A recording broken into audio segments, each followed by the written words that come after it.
அடியாசமச்சான் வாங்கி தந்த மல்லியப்பூ அது தானாகத்தான் தந்தாதம்ம புல்லரிப்பு.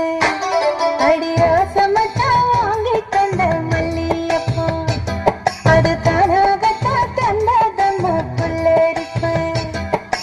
ஆசை மனசு தூண்டி அது மாமை நினப்ப கூறும்